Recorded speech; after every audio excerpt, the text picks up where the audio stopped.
صلح حدیبیہ پر بات ہو رہی تھی۔ آپ سے میں نے عرض کیا تھا کہ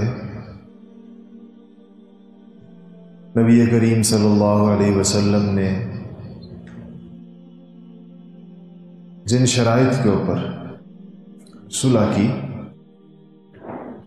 تو بظاہر وہ شرائط ایسی تھیں جیسے مسلمانوں نے جھک کر یا ان کی مان کر صلح کی۔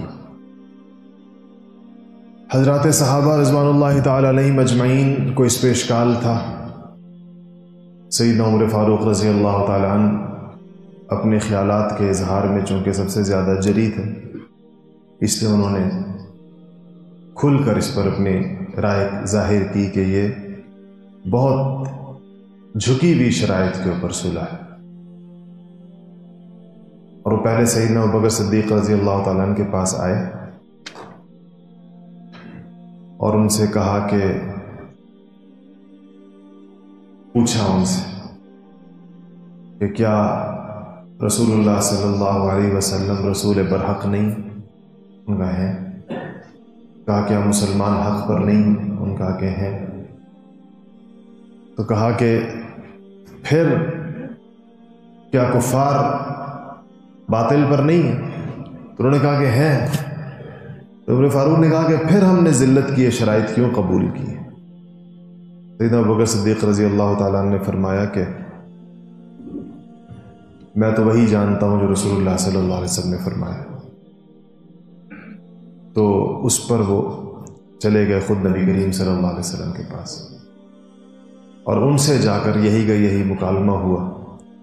انہوں نے ان سے پوچھا کہ یا رسول اللہ آپ اللہ کے نبی برحق نہیں؟ ان کا کہ ہوں بے شک ہوں، کیوں نہیں؟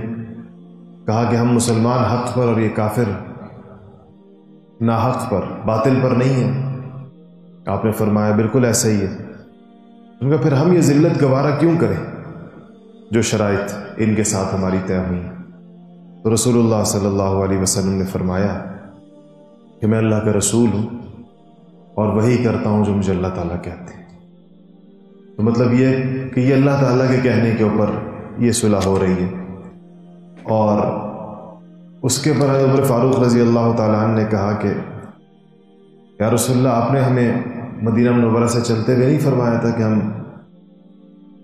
بیت اللہ کا طواف کریں گے؟ مطلب یہ کہ ہم تو بیت اللہ کے طواف کے لیے آئے تھے یہاں پر، آپ نے فرمایا تھا۔ تو آپ نے فرمایا کہ میں نے یہ تو نہیں کہا تھا کہ اسی سال کریں گے۔ مطلب یہ کہ بیت اللہ کا طواف اللہ تعالیٰ آپ لوگوں کو کرائیں گے، لیکن یہ ضروری نہیں کہ اسی سال کرائیں، اور باقی اگلے سال ہوا پھر عمرۃ القضاء کے اندر۔ تو بہرحال جو شرائط تھیں جب وہ ہو گئیں تو ان میں سے کچھ چیزیں ایسی تھیں جو مسلمانوں کے لیے بڑی مشکل تھیں، اور ان کا فوری طور پر ہی نتیجہ نکل آیا۔ اور وہ یہ تھی کہ یہ طے ہوا تھا کہ اگر کافروں میں سے کوئی شخص اس مدت میں مسلمان ہو کر مسلمانوں کے پاس چلا گیا اور اس کے ولیوں نے، اس کے لواحقین نے، اس کے اولیاء نے اس کا مطالبہ کر دیا کہ ہمیں واپس کرو، تو مسلمان اس کو واپس کریں گے۔ اور اگر مسلمانوں میں سے کوئی چلا گیا کافروں کی طرف اور اس کے لواحقین نے مطالبہ کیا کہ اس کو واپس کرو، تو وہ واپس کرنے کے پابند نہیں ہوں گے۔ اس میں بہت بڑی حکمت تھی اور بہت بڑی بات تھی، اور صحابہ نے اس پر کہا کہ یا رسول اللہ یہ کیسی غیر متوازن شرط ہے، یعنی ان کا بندہ آئے گا تو ہمیں واپس کرنا ہوگا، ہمارا بندہ جائے گا تو واپس نہیں کریں گے۔ تو آپ نے فرمایا کہ جو شخص ہمیں چھوڑ کر ان سے جا ملے ہمیں اس کی ضرورت نہیں، اور اس کو اللہ پاک نے اپنی رحمت سے اٹھا دور کر دیا، یعنی وہ مسلمانوں کے کس کام کا ہوگا وہ بندہ جو رسول اللہ صلی اللہ علیہ وسلم کو چھوڑ کر مشرکوں کے پاس چلا جائے۔ اب اگر اس کو آپ واپس لے بھی آئیں تو کیا فائدہ اس کو واپس لانے کا؟ کافروں کا تو مسئلہ کچھ اور تھا نا، ان کے پاس تو نظریہ نہیں تھا، ایمان نہیں تھا، عقیدہ نہیں، ان کو تو عددی اکثریت کے اوپر ان کا سارا دار و مدار تھا۔ یہاں تو ایمان اصل چیز تھی۔ جو انسان مرتد ہو گیا، ایمان چھوڑ کر چلا گیا، تو ظاہر بات ہے کہ اس کے بعد اس سے کیا۔ ان میں سے دیگر شرائط یہ تھیں جو صلح حدیبیہ میں ہوئی، ان میں سے ایک یہ تھی کہ 10 سال تک آپس میں لڑائی جو ہے وہ موقوف رہے گی، لڑائی نہیں ہوگی۔ لیکن آپ یہ ذہن میں رکھیں کہ اس کے بعد 2 سال بعد ہی تقریباً فتح مکہ ہوا، تو لڑائی تو ہوئی، تو وہ کیوں ہوئی اس کی تفصیلات انشاءاللہ فتح مکہ میں آ جائیں گی کہ یہ معاہدہ کس نے توڑا، جو 10 سال تک لڑائی نہ کرنے کا معاہدہ ہوا تھا، یہ ٹوٹا کیسے، جس کے نتیجے میں پھر مکہ مکرمہ فتح ہوا۔ اسی طرح اس کے اندر یہ شرط بھی تھی کہ ایک دوسرے کے اوپر تلوار نہیں اٹھائی جائے گی، کوئی خیانت نہیں کرے گا۔ نبی کریم صلی اللہ علیہ وسلم اس سال بغیر عمرہ کیے ہوئے واپس تشریف لے جائیں گے، اگلے سال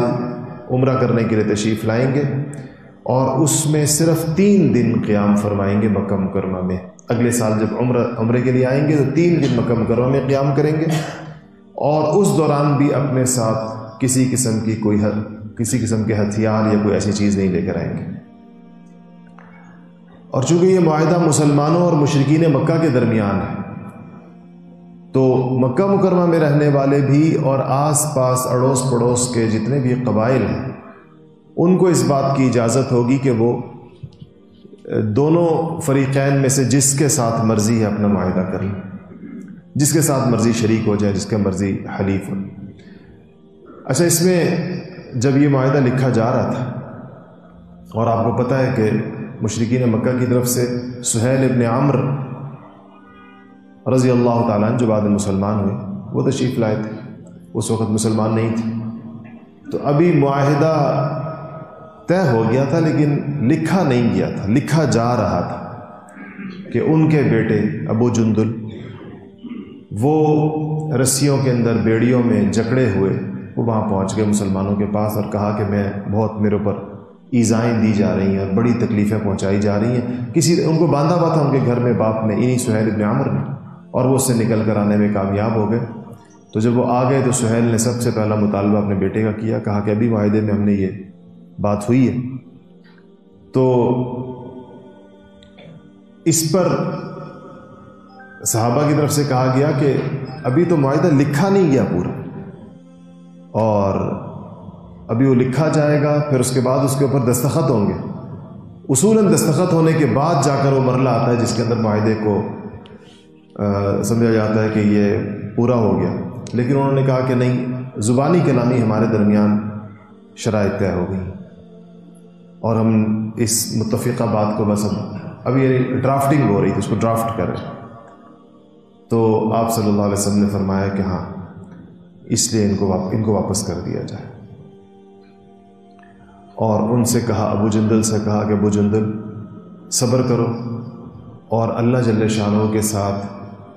سے اچھی امید رکھو، اور ہم عہد شکنی نہیں کرتے، ہم چونکہ عہد کر چکے تھے، اور اس بات پر یقین رکھو کہ اللہ جل شانہ تمہارے لیے کوئی آسانی کا، کوئی عافیت کا معاملہ انشاءاللہ فرمائے گا۔ مسلمانوں کے لیے یہ چیز بہت ہی زیادہ شاق تھی، بڑی ان کے لیے مشکل تھی۔ اس کے بعد پھر ایسا ہوا ہے کہ کچھ عرصے کے مسلمانوں نے عمرہ کیا، عمرہ کر کے وہ عمرہ نہیں کیا، اگلے سال ہوا، مسلمان واپس ہو گئے۔ آپ سے اب احرام کھولنے کا مرحلہ باقی تھا، تو آپ نے کہا کہ وہ تو عمرہ کر کے احرام کھولا جاتا ہے، سر منڈوایا جاتا ہے، اور سر منڈوانے کے بعد احرام کھولا جاتا ہے، بندہ حالت احرام سے باہر آ جاتا ہے۔ لیکن چونکہ عمرہ کرنے نہیں دیا گیا اور واپسی طے ہو گئی تھی، تو احرام سے نکلنا ضروری تھا، تو آپ نے کہا کہ سب لوگ اپنے جانور ذبح کر دیں جو لے کر آئیں اپنے ساتھ، اور اپنے سر منڈوا لیں اور احرام کھول لیں۔ جب آپ نے یہ کہا تو صحابہ جیسے ساری کی ساری یہ جماعت 1400-1500 لوگوں کی، یہ جیسے سکتے کے عالم میں تھے، اور جن شرائط کے اوپر صلح ہوئی ہے، اس کو اسلام کی اور مسلمانوں کی اور حضور اکرم صلی اللہ علیہ وسلم کی جماعت کی بہت بڑی ذلت سمجھ رہے تھے۔ اس لیے وہ سارے کے سارے جیسے مبہوت ہوتے ہیں، سکتے کے عالم میں ہوتے ہیں، سارے کے سارے بیٹھے رہے تو آپ گھر تشریف لے گئے اور حضرت ام سلمہ رضی اللہ تعالی عنہا سے آپ نے یہ کہا کہ میں نے سب سے کہا ہے کہ وہ احرام اتار دیں، مگر کوئی اپنی جگہ سے ہلا نہیں، سب لوگ جیسے کہ جیسے بیٹھے ہوئے تھے ویسے ہی بیٹھے رہے۔ اس پر حضرت ام سلمہ رضی اللہ تعالی عنہ نے آپ کو مشورہ دیا کہ رسول اللہ یہ سب صدمے اور سکتے کی کیفیت کے اندر ہے، اور اس لیے اگر آپ اپنا سر منڈوا لیں اور آپ اپنا احرام کھول لیں، آپ کو دیکھ کر پھر سارے کے سارے تو ایسے ہی ہوا، اور جیسے حضور اکرم صلی اللہ علیہ وسلم نے کر لیا تو باقی لوگوں نے بھی فوراً ہی اس کے بعد، اور وہ ظاہر بات ہے بعض اوقات انسان ایک ایسی عجیب کیفیت میں ہوتا ہے کہ جس طرح انسان کے جسم اور اعضاء اس کے ساتھ نہ دے رہے۔ یہ تقریباً 2 ہفتے کا قیام تھا جو حدیبیہ کے اندر آپ کا ہوا، اور اس سے واپسی کے اوپر سورۃ الفتح نازل ہوئی، انا فتحنا لک فتحا مبینا۔ یہ جو سورت ہے یہ پوری کی پوری سورت اس موقع کے اوپر نازل ہوئی، اور اس میں آپ صلی اللہ علیہ وسلم کو بشارت دی گئی ہے فتح کی۔ اور یہ فتح کیسی تھی دیکھنے کے اندر تو نہیں ہے، بظاہر وہ جو شرائط صلح ہے اس کے اندر تو فتح نظر نہیں آتی، لیکن در حقیقت اس میں اسلام کی دعوت کا میدان جو ہے وہ آزاد ہو گیا، اور یہ سب سے بڑی فتح تھی کہ جب اسلام کو موقع ملے کہ وہ اپنی دعوت کا ماحول اور فضا اس کے لیے سازگار ہو جائے تو اس سے فوری طور پر اثرات نکلتے ہیں، اور اس سے وہ اثرات نکلے کہ اس کے بعد جب مسلمان ان کی عہد شکنی کی وجہ سے فتح مکہ کے لیے آئے تو وہ اتنا بڑا لشکر جرار تیار ہو چکا تھا کہ اس کے سامنے مشرکین مکہ نے مزاحمت کرنے کا بھی ارادہ نہیں کیا، سوائے چند ایک لوگوں نے جنہوں نے مزاحمت کی، اور ان کی وہ کسی حساب میں نہیں، باقی جتنے لوگ تھے بغیر کسی مزاحمت کے، کسی بڑی مزاحمت کے، بغیر کسی بڑی جنگ کے اللہ جل شانہ نے جو ہے وہ اس کی فتح عطا فرمائی۔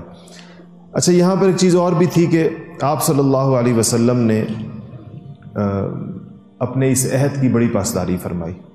ابو جندل تو اسی وقت واپس ہو گئے تھے، اس کے بعد ایک اور صاحب بھی مسلمان ہو کر آئے جن کا نام ابو البصیر تھا، اور وہ مدینہ پہنچ گئے۔ ابو جندل تو وہیں پر آ گئے تھے، حدیبیہ آئے تھے، یہ جو تھے یہ مدینہ منورہ پہنچے۔ یہ مدینہ پہنچے تو ان کے پیچھے ان کو لینے والے لوگ بھی آ گئے، مسلمان تھے ان کو لینے والے بھی آ گئے، تو آپ نے جو لینے والے لوگ آئے تھے تو آپ نے ان کے حوالے کر دیا، آپ نے کہا ٹھیک ہے اپنا بندہ لے جاؤ، جیسے معاہدے کے اندر طے ہوا ہے کہ جو ان کی طرف سے آئے گا اس کو واپس کیا جائے گا۔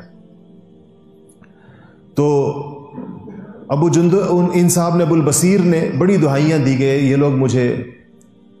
سے ظلم کر رہے ہیں، اور یہ لوگ جو ہے مجھے لے جا کر اور ستائیں گے اور اذیتیں دیں گے۔ تو آپ صلی اللہ علیہ وسلم نے فرمایا، ان کو وہی جواب دیا جو آپ نے ابو جندل کو دیا تھا کہ آپ صبر کریں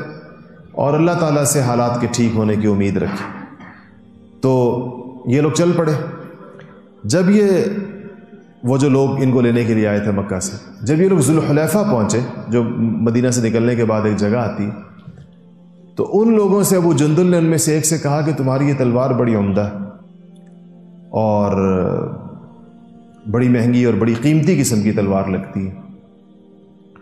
اس نے کہا کہ ہاں یہ بڑی قیمتی تلوار ہے اور میں نے بڑی مہنگی لی ہے اور بڑی اپنی تلوار کی اس پر خوش ہوا وہ،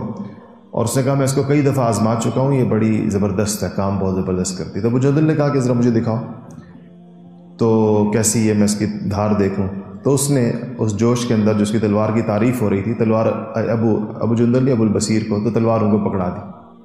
جیسے ہی ابو البصیر کے ہاتھ میں تلوار آئی، اگلے لمحے میں انہوں نے ان کا سر اتار دیا اس کا اسی تلوار سے، اور جب انہوں نے اس کو وہ کیا تو اس سے فارغ ہوئے، اور دوسرا بندہ جو ہے وہ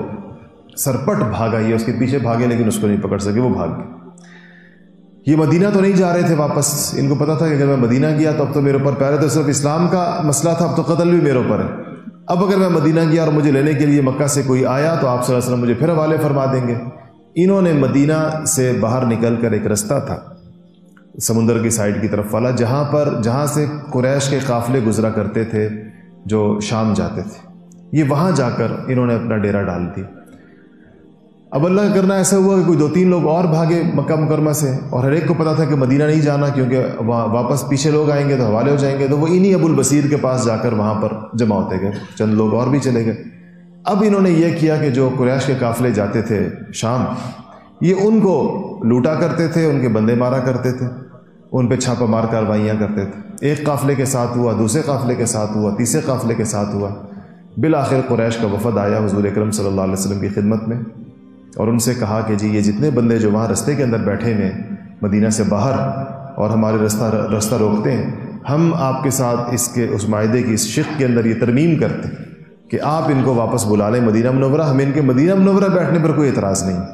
کیونکہ جب مدینہ آئیں گے تو اس معاہدے کا حصہ بنیں گے کہ آپس میں جنگ بندی ہوئی ہوئی ہے 10 سال کی، وہ تو معاہدے سے ہی باہر تھے، ظاہر بات ہے مدینہ نہیں آئے تھے، تو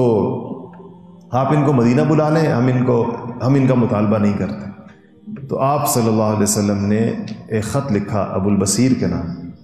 اور بھیجا، صحابہ کو بھیجا، ان کو بتاؤ کہ وہ آ جائیں مدینہ منورہ، آ جائیں اپنے ساتھیوں اور رفقا سمیت۔ تو سیرتی کتابوں میں لکھا ہے کہ جب یہ خط ان کو پہنچا تو وہ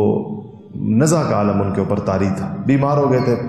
فوت ہونے کے قریب تھے۔ حضور اکرم صلی اللہ علیہ وسلم کو کہ نامہ مبارک کو انہوں نے آنکھوں سے لگایا اور چوما اور اپنے سینے کے اوپر رکھ دیا کہ حضور اکرم صلی اللہ علیہ وسلم نے مجھے مدینہ بلایا ہے، اور پھر ان کا انتقال ہو گیا۔ تو وہ تو وہیں دفن ہو گئے، اور باقی لوگ جو تھے جو ان کے ساتھ جو جماعت تھی، وہ جماعت جو ہے وہ مدینہ منورہ آ گئی نبی کریم صلی اللہ علیہ وسلم کے پاس۔ یہ صلح حدیبیہ کی ضروری تفصیلات تھیں، اور اس صلح کے جو اثرات تھے اس کے، وہ بڑے بھرپور طریقے کے ساتھ اس میں سامنے آئے۔